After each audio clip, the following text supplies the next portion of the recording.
The Wife is First. Volume 1, Planning Ahead.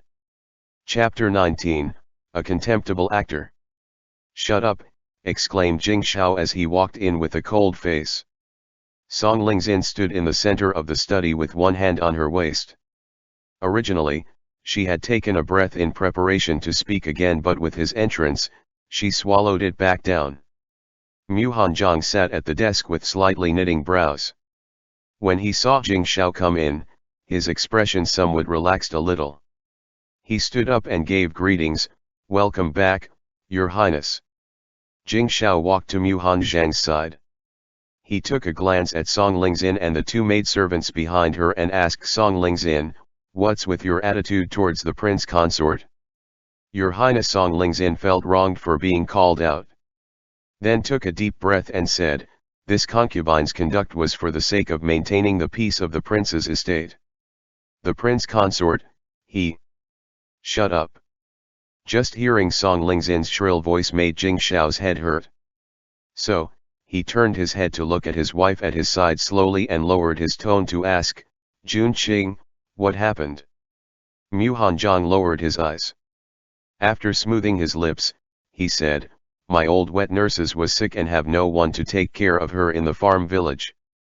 This one wanted to take her and her son to the prince's estate for a while and let them live in the servants' quarters for some time until Uncle Joe's leg injury got better first before letting them go back." The gentle and sweet-sounding voice spoke, not too quickly or slowly, making it very comforting to listen to. "Your Highness, the prince's estate was not supposed to admit outsider, this is the rule. Once the prince consort opens this possibility, wouldn't it be possible for just anyone who wants to sneak people in here do so?" Song Lingzin argued strongly for what she thought was right in her opinion. For members of the imperial family, it was important to prevent people from entering their estate who could possibly be spies. As long as she put forth such argument, she believed that His Highness won't be able to keep agreeing with Mu Hanjiang on this. Jing Shao frowned. Song Lingzin saw that she had managed to get an important point and felt a shred of smugness in her heart and thus continued, "This concubine has personally managed the big and small affairs within the residence and was responsible for the inner courtyard. The servant quarters are behind the western court. If some person of unknown origins came in, it's unknown if something bad would happen. Within the west courtyard lived the concubines and womenfolk, so the something bad that she was referring to naturally meant certain activities." Mu Hanjiang slowly tightened his fist. Song Lingzin's words were clearly meant to dishonor him. Pack. Mu Hanjiang had not even spoken yet, and Jing Shao's palm had already slapped Song Lingzin's face. Song Lingzin's eyes widened and she looked at Jing Shao incredulously. "Since you can't seem to manage the household well, today you will hand over all the account books to the prince consort," Jing Shao said coldly. "Your Highness." Song Lingzin covered her face with her hand, not understanding why this was happening when she was clearly handling all the household affairs. Suddenly, she was stripped of her powers over the household. She couldn't help but raise her voice and sharply argued, "This concubine is only thinking for the sake of the prince's estate. How can you treat this concubine this way? The prince consort will definitely not be able to manage the household. The schedule was set in the flower book, yet in the 9 days when this concubine was supposed to serve His Highness, Your Highness didn't even come for even one day. With this kind of control over the household, who would listen to him? Enough. From today onwards, the secondary consort is forbidden to go out of her quarters for a month." Jing Shao rubbed his forehead that had swelled from the grating noise and watched as the servants tried to persuade the still struggling and screeching Lady Song. He waved his hand and ordered, "Drag her out. Without this prince's explicit permission, she is not allowed to step a single foot out of her courtyard." The imperial guards outside the door came in and together with the two maidservants, they persuaded Song Lingzin to go, and in such a way, she was pulled and tugged out. The room finally quieted. Jing Shao sighed and picked up Mu Hanjiang's half-finished cup of tea from the table and took a big sip from it. "I received the message early this morning and got a little anxious. I didn't take enough time to think things over." Mu Hanzhong just noticed him drinking out of his own cup and was not fast enough to stop him. He said nothing more about it and just talked about the matter of him picking up his old wet nurse and bringing her to the prince's estate. Truly he had not thought things over enough. You are the prince consort of this estate.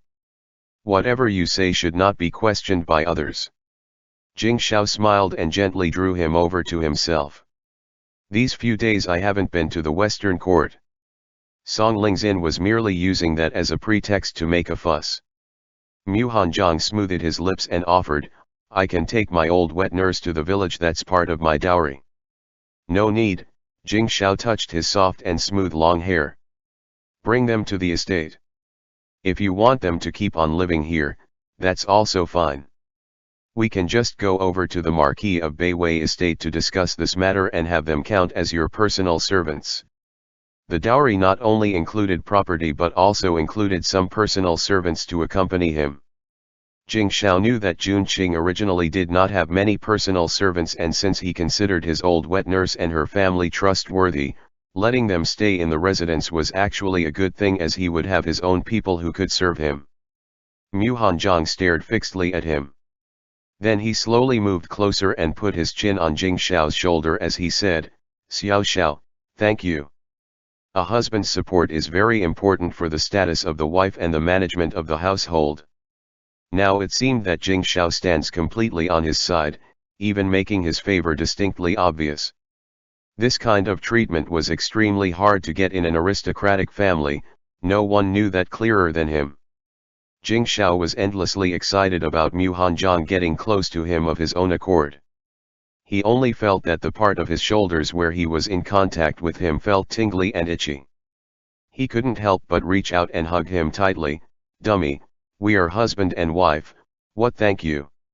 If you really want to thank me, just give me a kiss. The originally emotionally moving words, once again became indecent in the end. Mu Hanzhong heard the words and gently pushed him away. Your Highness just said that there's no need for thanks. After saying that, he turned around and took the account books, completely not minding the still frozen in place Jing Shao. His wife was really getting more and more mischievous. At noon, he ate lunch at his residence, then Jing Shao dazedly made his way to his temporary assignment in the Ministry of War. Upon his return from the campaign against the Xiongnu invasion, several of his brothers had been assigned in the other 6 ministries. Emperor Hongzheng let Jing Shao go to his preference, the Ministry of War. The eldest prince went to the Ministry of Works and was in charge of managing construction affairs. His brother was at the Ministry of Rites, which oversaw very important ceremonies and banquets. The 4th prince was in the Honglu Temple, which is responsible for the arrangements of tributes from foreign lands. They were all positions that required competency and gave each one of them a chance to make remarkable achievements. He was in the Ministry of War, where he was supposed to be holding office, but in reality he didn't have much authority. He was only highly hung up there. The people in the Ministry of War did not really like a prince to have authority over them. He used to be very bored of all these paperwork, and every day he would swing by to deal with a couple matters, then just go. Your Highness. The Minister of War saw this grand prince and came hurriedly with a smile to greet him. Minister Sun, must be very busy. Do continue with what you're doing. This prince will just be here for a couple of hours. Jing Shao said as he waved his hand. Then he went to his office to pick up a few documents at random to look at. Minister Sun had already gotten used to him like this. He just said a couple of pleasantries before busying himself with his own work again. Even after not showing up for a long time, there weren't that many documents accumulated on Jing Shao's table. For the reports that came from the bottom, Minister Sun would deal with the urgent ones, so there were only mundane issues that would be handed over to Jing Shao since he had not entered the Ministry of War for too long. Minister Sun probably had dealt with most of them since he had not reported in for the past few days. Picking up a scroll from the table, this was the Ministry of War drafting up the funds and provisions for this year's troops. The report already added up the specific amount of army provisions for each stationed garrison. There were also 2 petitions to the emperor, one was asking to dissolve a group of soldiers, believing that the Xiongnu had already been defeated and thus, the number of soldiers guarding the borders could be reduced. In the other petition, it was reported that there were incursions in the vicinity of the southwest border where the Miao people lived and they were requesting the imperial court to send troops to suppress them. The first petition was relatively fine, but this second one looked quite urgent. Since it was kept on his desk, it's an indication that someone wanted him to form a plan of action as soon as possible. Your Highness, this petition only arrived today. The situation seems to be more serious than at the beginning of the month. The Assistant Minister of the Ministry of War, Song An, came over and spoke about the second petition. Jing Shao slightly nodded and began to look through the account book for the fund and provisions of the troops. As far as the subject knows, those barbarians are nothing but a small band of hooligans. It's just that the governor of the Yunnan and Tibet regions is incompetent. Song An got closer and lowered his voice to say, Your Highness can ask His Majesty to let you bring some soldiers to banish this enemy. This is a good opportunity for an easy way to earn merits. Jing Shao looked up and frowned at him. Song An was the father of Song Lingzin, and in the Ministry of War, his relationship with Jing Shao could be considered the closest. The same was true of the previous life. The month before they received the first petition, this person was already urging him to lead some soldiers and go forth. At that time, he was not in a good frame of mind. On the fourth day after his new marriage, he took the troops and left on a long campaign, leaving the newly married and still ill Mu Hanjiang in the Prince Cheng estate alone. Looking at it now, it seems that Song An advised him to go on an expedition not only to earn merits but mostly to make it known that he disdained his prince consort and thus preserve her daughter's status and power over the Prince Cheng's household. The governor of the Yunnan Tibet region is not some good for nothing. Besides, where in this world can one obtain an easy military accomplishment? Jing Shao dismissed him with a laugh, showing his disinterest to continue discussing this issue with him. This expedition to the Yunnan Tibet region seemed to be an easy errand, but in reality, the environment in the southwest was complex. It wasn't easy for the soldiers from the Central Plains to adapt to it. When he led the soldiers there that year, he had been dealt a huge loss. The miasma and poisonous insects there were all deadly enemies, and he himself almost died there. Those small band of hooligans made him fight for 3 years. He not only got reprimanded by his imperial father, he also missed the opportunity to get involved in the campaign against the 3 vassal states. In the end, he truly exerted himself with nothing to show for his hard labor. Song An smiled sheepishly and said, I heard that today Lingzin provoked His Highness and made him angry. This daughter was spoiled by me. This one hoped that His Highness would not mind her. Humph. Jing Shao threw the scroll in his hands onto the table, which made a bang sound, causing the people around them to raise their eyebrows one by one and then avoid his gaze. It's just a trifle matter in our residence, why does official Song feel the need to bring it up here?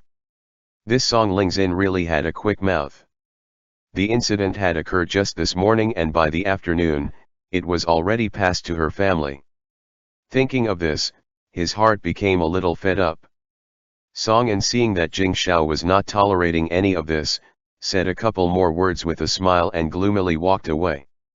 After making the troublesome Song An leave, Jing Shao once again picked up the petition to look at. He would definitely not undertake this arduous and unrewarding mission this time around. His time would be better spent with his wife. Such a good opportunity should be given to his eldest brother or the 4th prince. After mingling about in the Ministry of War for an afternoon, Jing Shao still left a lot earlier compared to how he did in his previous life. In order not to call people's attention to it, he walked by foot to the south of the city to buy some stewed snacks, then went to the little alleyway to pick up a bottle of green plum wine. When he returned to the Prince Cheng's estate, he arrived exactly as they were about to have dinner. Where is the prince consort? When he returned to the inner chambers of the east courtyard, the dinner had been set up but there was no trace of Mu Hanjiang. Responding to your highness, the prince consort is still in the small study. Meng Shi has gone to fetch him, Lan Shi replied as she helped Jing Shao change clothes. This one apologizes to for making his highness wait, Mu Hanjiang said with deferent. Jing Shao wrinkled his brow, then he pinched his chin and kissed him, then said, "Let's eat then." Mu Hanjiang was so startled that he could only stared blankly for some time. Then he realized that this was his punishment for speaking formally, but then right now, the room was full of servants and this person actually didn't even take that into consideration. His handsome face rapidly turned red and he hurriedly waved his hands to have the maidservants withdraw. "What were you busy with?" Jing Shao pushed the stewed snacks he had purchased in front of Mu Hanjiang to let him have a taste and poured a cup of green plum wine for each of them. Suddenly taking over the affairs of the household would always create some unavoidable fuss. Mu Hanjiang picked up a stewed chicken wing and took a bite of it. Despite of what he said, his tone was very confident. Jing Shao could hear that he had solved it himself and did not intend to get involved. After dinner, Mu Hanjiang pushed Jing Shao, who had climbed onto his bed again, and said, "You should go to the west courtyard tonight. You've also heard what the secondary consort said today.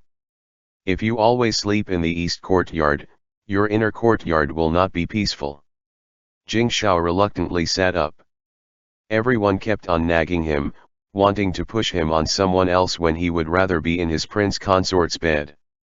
Thus, he pulled his wife onto the bed and agilely pressed him beneath his body, then declared, "I've drank too much tonight and does not have enough energy to move to another bed." After saying that, he just laid on his chest and refused to move any more. Mu Hanjiang rolled his eyes. As if someone who could drink 2 caddies of hard liquor would become drunk with a small bottle of plum wine? If he wanted to make excuses, he should give one that actually made sense. End chapter.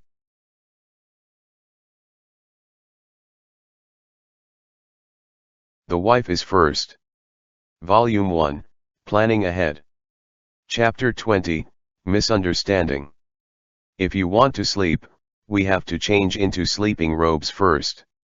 Mu Hanjiang helplessly pushed at the person next to him.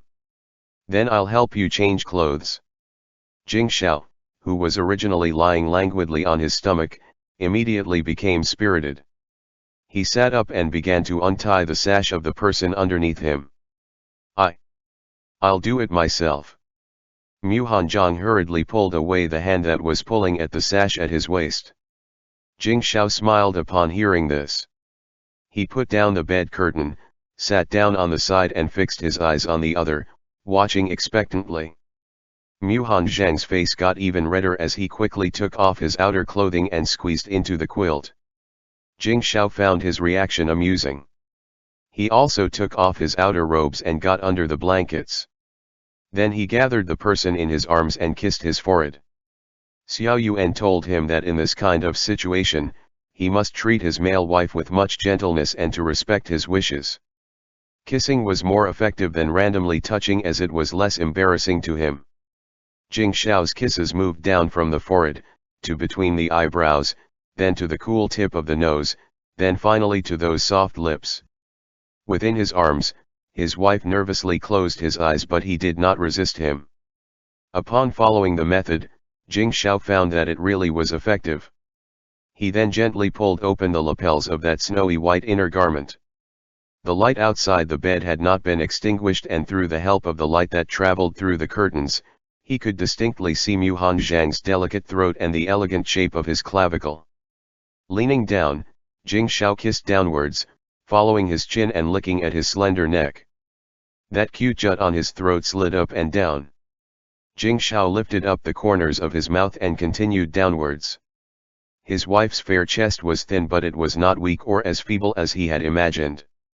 Instead, it had flowing lines of beautiful muscle and 2 pink-colored buds with their heads shyly withdrawn. So beautiful, he really wanted to touch. Jing Shao swallowed as he moved closer to suck in one of the tender pink buds. Mu Hanjiang bit his lower lip. The tingling and itching feeling spread all over his body, making him tremble. He wanted to push his husband away, but from these gentle movements, he could feel Jing Shao's tenderness towards him. He could only tightly grasp the bed sheets beneath him, telling himself to endure for a while, to let him satisfy himself a little more. He let that difficult to bear yet comfortable feeling wreak his body again and again, just like how the tides rolled off the sea. Upon feeling that the person beneath him was indulging him, Jing Shao could not help but get even more excited and gently nibbled on the hardened nub in his mouth. Ah! Mu Hanzhang's body began to slightly tremble as the excessively intense feelings caused him to arch his back. After getting such a response, Jing Shao could not help but be beside himself with joy. He reached out with his hand to explore downwards. Separated by a layer of white satin, he felt two smooth and round globes of flesh. Don't, Mu Hanzhang became clear-headed in an instant, his body shrinking with his eyes opened widely. He looked fearfully at the dumbfounded person propping himself up on the bed with one hand. The two looked at each other's face for a moment. The half-propped-up Mu Hanzhang felt somewhat embarrassed and lowered his head. Upon realizing the sudden changes, Jing Shao felt as if he was doused with cold water and secretly scolded himself for his impatience. Sighing, he turned over and lay on his side to face the wall as he got a little angry at himself. Mu Hanzhang saw that he was angry and slowly tightened his grasp on the corner of the blanket, then slowly loosened it. He pulled it over to cover Jing Shao and silently lay down himself. He got lost in thought as he stared at the top of the canopy. With him being like this, he was disappointing Jing Shao again, right? Mu Hanzhang ruminated about the matter all night and did not manage to fall asleep until the first glimmer of dawn. ******. The next day, the memorandum about the incursion of the barbarians were brought up during the morning court session by the Minister of War as expected. Jing Shao, what do you think about the military capability of the southern barbarians? This petition was seen by Emperor Hongzhen yesterday. The reason why he was asking Jing Shao's opinion first was because the assistant minister Song An proposed sending the recently victorious Prince Cheng to lead troops over and deal with this issue. This third prince feels that although the southern barbarians are all mountain villagers, since they were able to defeat the governor of Yunnan Tibet, naturally they must be strong and should not be underestimated. Jing Shao told it as it was, pointing out the fact that this matter was difficult. At the same time, he was hinting that this was an opportunity for meritorious achievement. Emperor Hongzheng slightly wrinkled his brow. It was difficult to determine whether he was happy or angry about that and asked, "What do the rest of the officials think?" The court stood silent for a moment, then one after another people stepped out of rank to give some suggestions. Some people said that the southern barbarians lived desolately. They were merely a few people living in shacks on top of a mountain and were neither populous nor affluent. They might as well just let them be. Immediately there were people refuting this claim, asking, how would that preserve the prestige of the country? Wouldn't it be undermining their emperor's power? They must send troops to suppress them. Then some people said that the terrain of the Yunnan Tibet region was complex and that the people in the area were stupid and ignorant. They must send a brave and conscientious high-ranking military officer to go forward, not only to suppress the rebellion but also to appease the local people. For a period of time, the court hall was full of clamor where the only people who were not fighting to be heard aside from Emperor Hongzhen were the three princes standing at the front. Jing Shao shot a glance at his elder brother and the eldest prince next to him.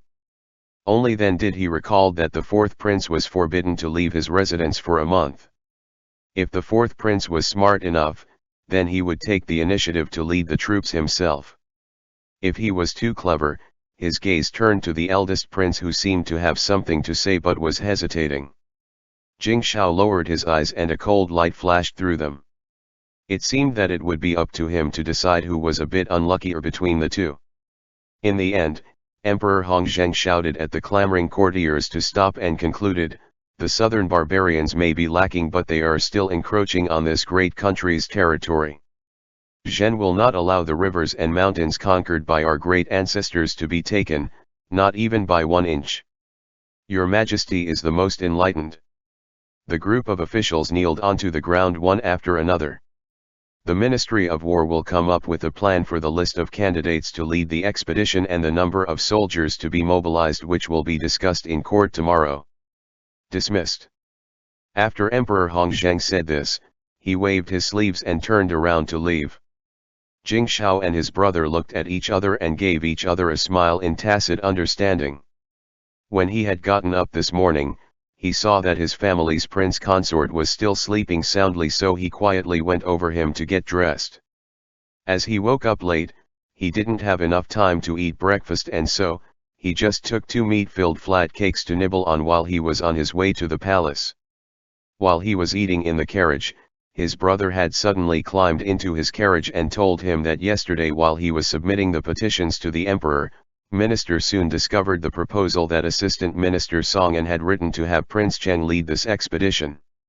While cursing at Song An for acting on his own initiative, he sighed ruefully about the fact that his brother really had a vast network of people. Therefore, he discussed things with his brother. He would plainly act as if he was seeking instant accomplishments and like he was colluding with his father-in-law to ask for this assignment to force the emperor to respond to this issue but not to appoint him. When the morning court was dismissed, the 2 brothers did not exchange words and even exited the halls in separate directions. "Hongji, the method you taught me was really useful." Jing Shao, who was once again went to freeload breakfast from Huiwei restaurant, saw Xiao Yuan and happily gave him some forceful pats on the back. Last night was a step closer to the goal, though he was left much unsatisfied. The poor humble assistant minister who had lived the typical lifestyle of scholars was patted on the back by the imperial prince, who trained martial arts all year round until he almost vomited blood. On the surface, he gave him a carefree smile and said, "But of course, they are definitely effective." Then he pulled Jing Shao over to eat dumplings, while bragging about how he used such gentle methods to make his tall and powerful wife lie under him. Zhou Jin, who was wearing a baby pink outer robes, stood at the back door and sighed helplessly. He gestured at the waiter to go over and serve rice porridge to the 2. Last night, he had bullied his husband too much. He better not go over and provoke him again. Besides, the robes he was wearing this time was too embarrassing. Today, it'd be better to see less people. *******. Mu Hanzhong woke up that morning and found that the space next to him was already cold, and only then did he realize that he had overslept by a lot. He had not waited upon his husband when he woke up. He couldn't help but feel upset. Surely this time, his husband would be even more angry. Jing Shao went out for the whole day and did not even come back for lunch. After dealing with a few urgent matters, Mu Hanzhong clasped the account books in his hands and fell into a daze. No matter what he tried to read, he couldn't concentrate on it. He was like this until Yunzu came to report that his old wet nurse's family had moved over. Only then did he came back to his senses and rushed over there. The servants lived in both the common quarters and several small courtyards in the east courtyard of the estate near the back doors. Duo Fu especially had people make space in a small 3-bedroom courtyard for the prince consort's old wet nurse's entire family, so they would be able to live together.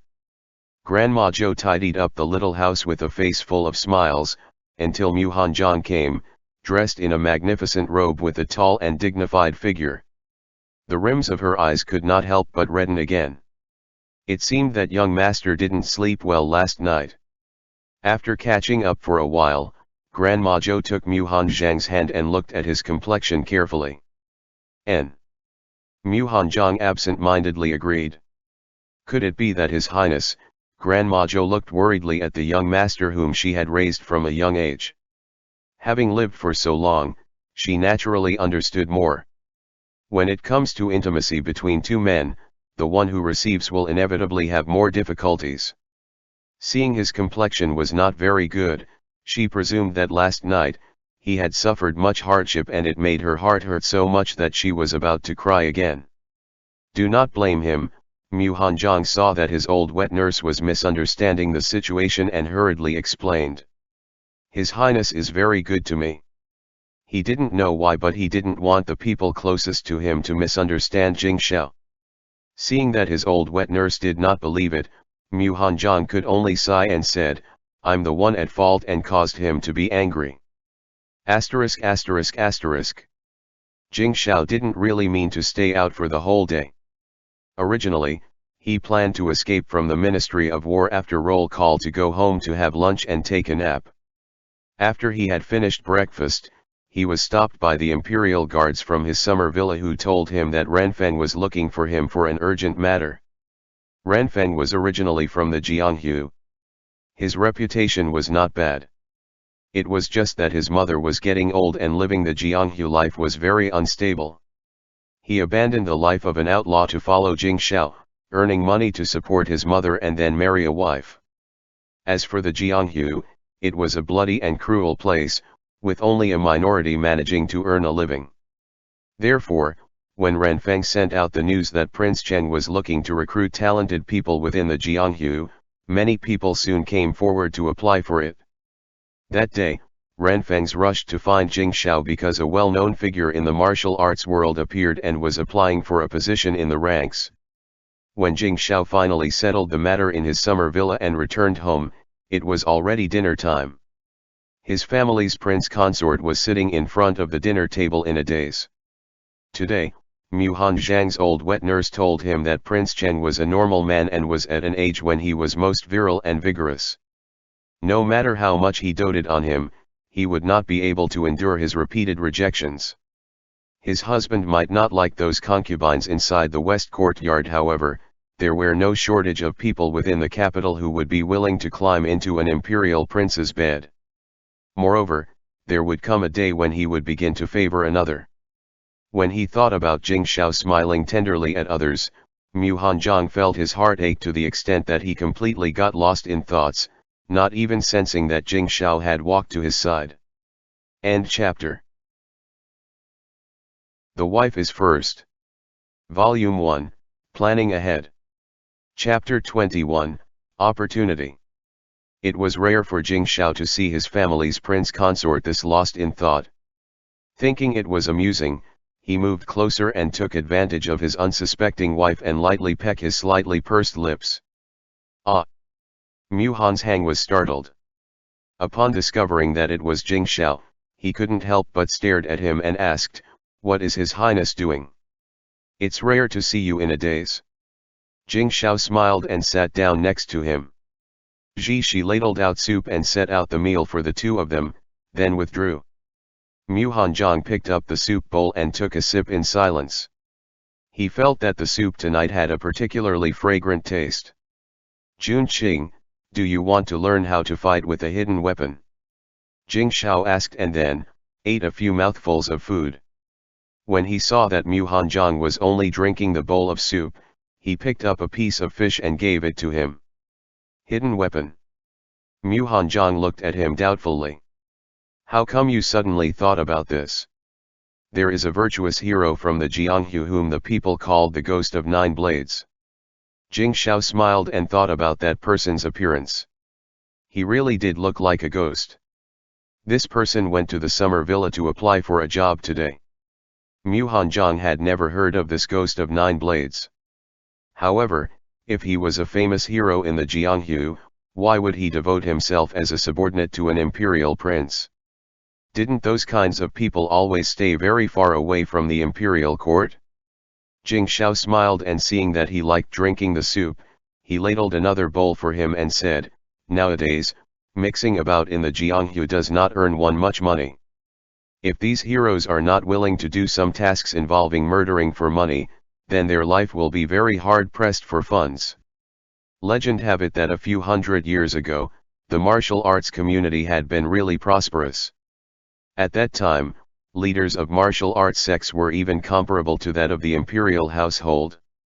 However, those ancient and unique martial arts clans have already died out by this time. The so-called martial arts experts could only strive to be imperial guards of the highest rank, that's all. Moreover, most of the highly skilled experts would test as military candidates in the imperial provincial examinations, so there were not many authentic martial artists left. However, some talented people who lived separated from the general civilians still existed, such as this ghost of 9 blades who specialized in concealed weaponry.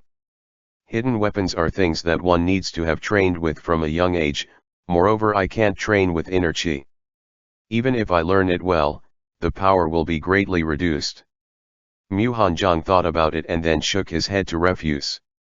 Jing Shao nodded, but secretly, he decided about having the ghost of 9 blades make a few hidden weapons that didn't need to use qi to give to Jun Qing for self-defense. After dinner, the two sat on the Luhan bed for tea, drinking as they chatted. Then, with a cracking sound, the cup in Mu Hanjiang's hand suddenly fell to the floor. Jun Qing. Jing Shao quickly put down the cup in his hand and held Mu Hanjiang's hand that kept on trembling. What happened? Mu Hanjiang's complexion changed greatly.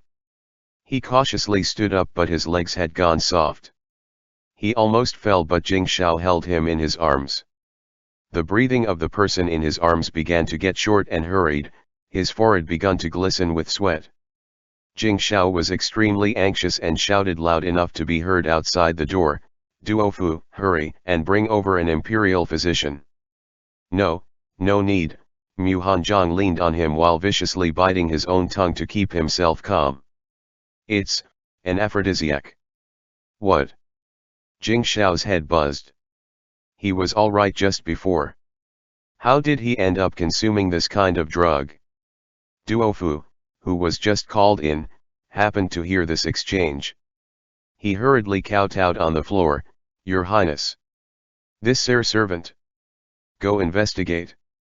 You have 2 hours to get to the bottom of this."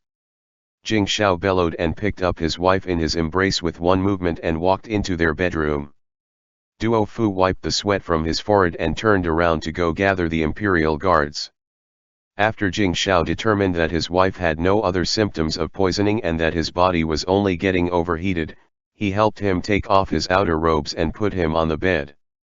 "I'm fine," Mu Hanjiang bit his lower lip uncomfortably, one hand holding his pillow tightly and gave a pleading look at Jing Shao. "Xiao Shao, can you go out first, ugh."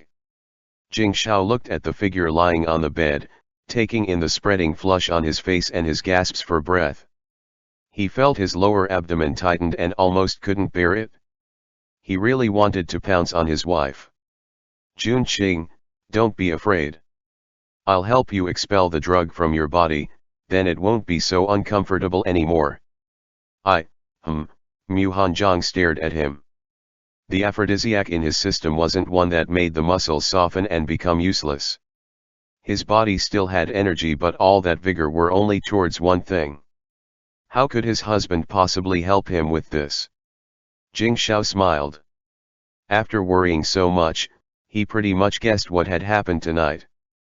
Besides being angry, he was also a little happy. Perhaps this was a good opportunity. He reached out his hand and held his wife's hand that was tightly gripping the pillow and slotted those soft and slender fingers with his own. Jing Shao leaned over and nipped at one reddened ear as his other hand undid the sash of his robes. Sticking his slightly cool hand against his wife's flushed chest, he pressed down on a small nub and rolled it with his fingers. Don't, Mu Hanjiang's body was now very sensitive. How could he endure being treated like this? "Jun Qing, don't be afraid. We won't go that far. Believe in your husband." Jing Shao used his slightly hoarse voice next to his ear, to placate him. He raised his hand and gently caressed the top of his wife's head beneath him, gazing at him tenderly and earnestly. Mu Hanjiang stared into Jing Shao's eyes and remembered the words that his old wet nurse had said to him today. Such a proud prince, but for his sake, he had endured repeatedly. He didn't want this person to look at another with such gentle eyes.